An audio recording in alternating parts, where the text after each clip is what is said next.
laba nin ayaa waxay ku noolaayeen magaaladii ayaa aad iyo aad ugu xumaatay kadibna waxay go'aan ku gaareen in ay magaalooyin kale ay shaqo u raadsadaan. labada nin wuxuu ahaa nin aqoon leh farsamana yaqaano laakiin midka kale waxba ma uusan garanaynin. kadib markii soo ambabaxeen oo meel lahaa ay marayaan ayaa midkii aqoonta lahaa shaydaan u sheekeeyay oo waxa uu yiraahday ninkani haddii aad magaalo tagtiin wax oo aqoon ah oo ku shaqeysa ma lahan adiga ayuu korsaar kugu noqonayaa asagana magaalo kale u dir adna magaalo kale aad. waa uu ka soo horjeestay waxa uu yiraahday nin yahow wadadan way kala qaybsantay aniga adiguna wadadan ayaan kala raacaynaa wadadan raac ama midaan raac. wiilkii dhalinyarada ahaa ayaa waxa uu yiraahday ma xuma waantaan isla soconay kuna heshiinay in aan magaalo kala shaqo u raadsano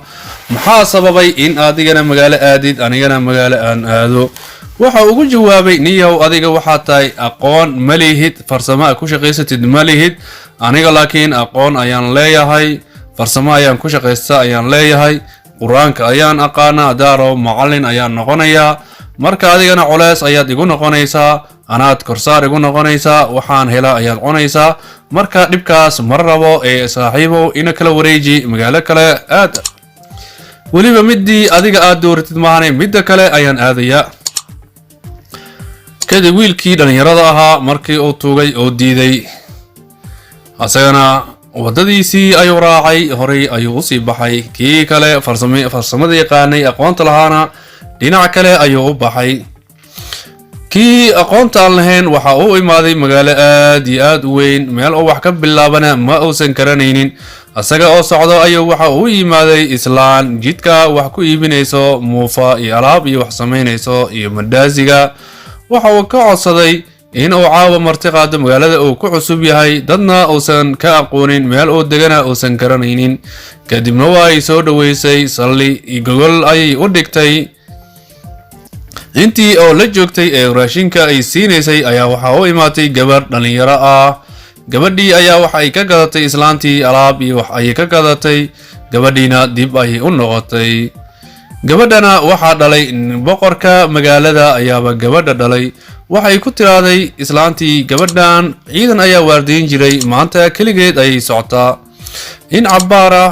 markii ay sii socotay gabadhii gurigii aabaheed ayay tagtay boqorkii ayay la kulantay. kadibna boqorkii waxa uu dareemay ayada oo dhuunteeda tataabanaysa. waxa uu yiraahday maxaa kugu dhacay waxay tiraahday katiinkaygii ayaa iga maqan. waxa markaas ayuu yiraahday maxaa intuu aaday katiinkaaga waxay ku tiraahday islaantii habar haraantii ahayd ayaa katiinkayga iga qaadatay.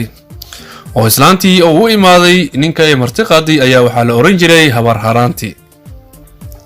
kadib laba askari ayuu soo daba dhigay waxa uu ku yiraahday habar haraantii u taga gabadhayda katiinka iga qaadatayna si degdeg ah ha ku soo dhiibto. markii loo imaaday oo la weydiiyay katiinkii way yaabtay oo waxay tiraahday anigu katiin ma arag gabadhani way ii imaatay waxay iga gadatay wayna iga tagtay maahanay anigu wax aan ka qaatay ma lah waxna iima aysan dhiibin. waxay tiraahday ninkan musaafurka xataa waa joogay asagaa weydiiyay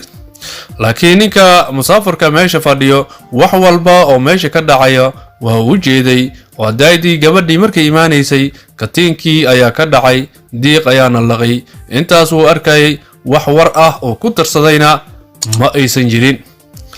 markii la weydiiyey la yiraahday maxaad meeshaan ka dhacay aad og tahay waxa uu yiraahday subaxda ii imaada caawa ayaan fiirinayaa wixii meesha ka dhacay.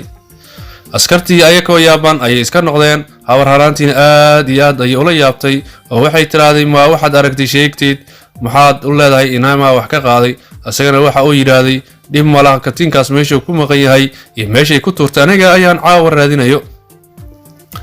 waagii markii uu baryay ayaa labadii askari soo noqdeen habar haraantii ayay u imaateen waxay ku yiraahdeen katiinkii meel ku sheeg. habar haraantiina wiilkii ayay kicisay oo waxay tiraahday askartii waa imaadeen ballantiina waa la joogaa. waxa uu yiraahday buusiis inta isku tuubay katiinkii diiq ayaa liqay. markaas waxay yiraahdeen diiqa waa diiq noocee ah. kadib habar haraantii intii oraday ee diiqii xaafadii soo aruurisay marba miday u keentaa kan miya asagana waxa uu yiraahdaa maya katiinkii diiq baa liqay kan maahan. kadib diiqii markii loo keenay uu aqooday oo yiraahday kan ayaa liqay katiinkii markii la bireeyay oo diiqii markii la bireeyay katiinkii laga helay ayaa arintii waxa loo sheegay boqorkiina waxaas wuxuu yiri wax jira maahan waa waxay isloog yihiin ee asaga hal ii keeno haddii uu yahay nin wax isku hayo kadib boqorkii ayaa loo keenay ninkii dhalinyarada ahaa waxa uu weydiiyey maxaa taqaanaa maxaa ogtahay asagana waxa uu yiraahday anigu waxaan ogahay iyo waxaan aqaano ma lahan laakiin marmar ayaan wax fiirfiiriyaa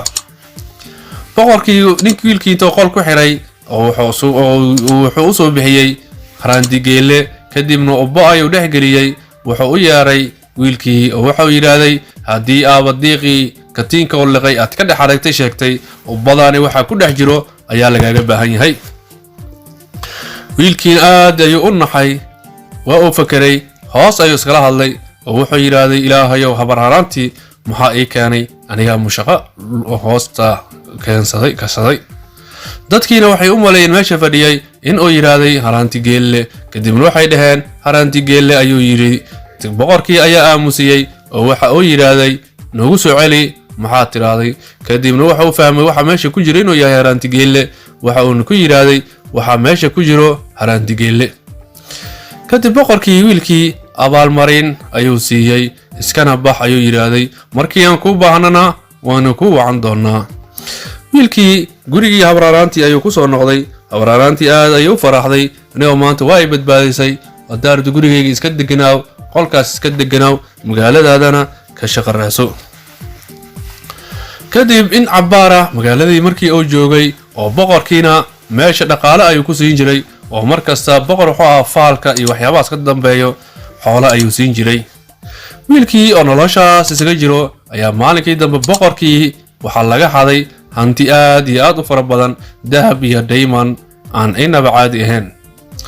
boqorkii kadib wuxuu isugu wacay raggii faalshowga ahaa ee magaalada joogay wiilkiina uu ku jiray wuxuu ku yiraahday alaabtaas ayaa iga maqan in badan ayaan idin biilayay waxaan doonayaa alaabtaydii meel in aad ku sheegtiin raggii qaatayna aad ii sheegtiin wuxuu sii raacay intaas haddii aad bariis wax ii sheegi weysiin waxay igu ballana lacagtayda ani ka samri maayo idinka ayaan idin laynayaa saa intaasoo sano waxaan idinku biilay dil ayaa idinka gudanayaa wiilkii soo murugaysan ayuu habarharaantii u imaaday waxa uu ku yiraahday boqorkii arrintaas ayuu sheegay anigana waxaan ogahay malahan oo arrimaha dhan baa sidaas ayay ahaayeen waxaan u malaynayaa biri boqorka inuu dili doono laakiin aniga waxaan rabaa in aan caawa anbabaxo alaabtayda iyo diyaari waxaan jidku marin lahaana iyo diyaari habarharaantiina sidii ay ku heshiiyeen oo wuxuu yiraahday xidigaha saddex markay soo baxaan xidigaha kan saddexaad soo baxo ayaa inta ka anbabaxaya tuugadiina kadib markii meel isku imaadeen waxay yiraahdeen annaga cidna ogaan karto ma lahan ilaa iyo wiilkaas guriga habarharaantii joogo kaas ayaa noogu dhib badan kuwan kale wax ay og yihiin ma lahan intaas markay dhacday ayaa mid ka mida loo soo diray in uu u dhunto oo soo dhageysto laakiin wiilkii habarharaantii ayuu la hadlay oo wuxuu yiraahday habarharaantii xidigii goowaad waa uu soo baxay aniga markaan waan baxayaa kii tuugana wuxuu qaatay xidiga la sheegayaba inuu asaga yahay kadib orod ayuu isku taabtay wuxuu u tagay tuugadii kale saaxiibadiisa ahaa waxa uu yiraahday ninkii saas ayuu i dhahay waa uu ogaaday midkii labada dhaqso soo baxay oo meel u dhow taagnaa markuu meesha imaaday ayuu asagana xidigii labaad arkay oo wuxuu yahay habarharaantii xidigii labaad waa uu soo baxay markaan inta dib macsalaamu aniga waan dhaqaajiyay markaas ayaa kii intuu orday kii kale u tagay wuxuu yiri ninka aniga uu sheegay saddexdoodii ayaa soo wada baxay oo wuxuu yiraahday kii saddexaad hadii uu sheego waan tuugaynaa si uusan boqorka arrinteen u gaarsiinin markay saddexdii imaadeen ayaa wiilkii hadlay habarharaantii yiraahday habarharaantii saddexdii xidigba markani waa diyaar ee macsalama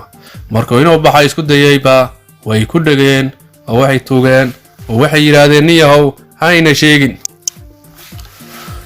boqorka noo sheegin waan ku baryaynaa wuxuu ku yiraahday haddii idin rabin in aan idin sheego xaggee baad geyseen xoolihii kadibna xoolihii ayay u sheegeen meesha ay ku qariyeen wuxuu yiraahday xoolahani aniga sheegayo laakiin idinkana idima sheegayo yaa idinka leedin arkin yahayna iska shifina subaxdii ayuu boqorkii u tagay boqorow aniga wuxuu yiraahday nimankii qaaday wejigoodii waa daboolnaayeen wana arki waayey, laakiin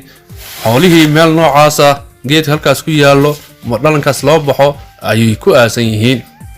kadib wixii waa la raadiyey tilmaamihii sidii loo wadayna meeshii markii la imaaday wuxuu yiraahday xalay meeshaan arkay meeshaan ayay ahayd.